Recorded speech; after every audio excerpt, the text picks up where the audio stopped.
Good morning everyone, it's Tuesday and that means it's time for Kate's Pick of the Week.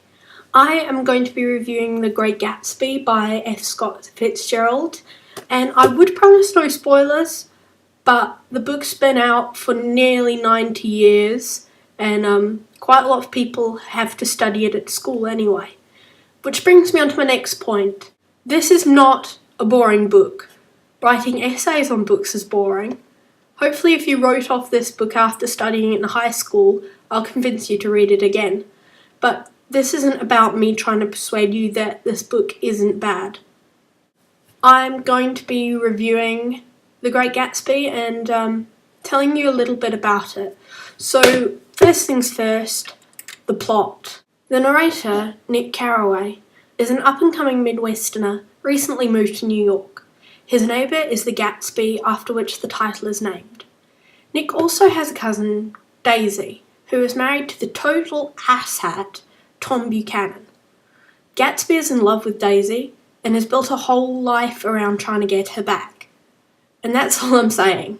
If you want a more in-depth analysis, check out the Crash Course literature videos, link in the doobly-doo. In terms of themes, Gatsby has lots of them. A big one is Fitzgerald's criticism of the 1920s, with its jazz and impossible alcohol laws. At the end of chapter 4, Nick states that there are only 4 types of people: the pursued, the pursuing, the busy, and the tired. All characters in Gatsby fall into these categories. It also shows the mindset of the jazz age. If you're not busy, you must be tired from being busy. There's no time to sit and reflect. And it's this lack of time for reflecting that gets the characters into such a mess. They don't think about what they're doing. At the same time, the government is trying to keep things in order by banning alcohol. Evidently this doesn't work, as we discover Gatsby made all his money by selling illegal alcohol. Everyone wants to be associated with Gatsby, the man with all this money and charm, but everybody wants to ignore that he got it by being essentially a criminal. 20s America was a country in denial, and it's shown in the characters. Gatsby wants Daisy to deny that she ever loved Tom.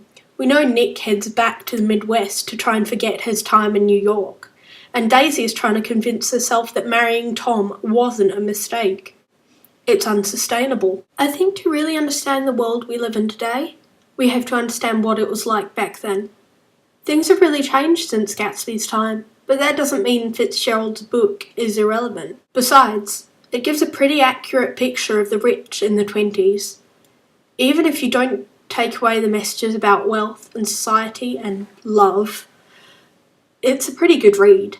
All the characters are well written, and I personally think it's a masterpiece of the 20th century. And I'm done.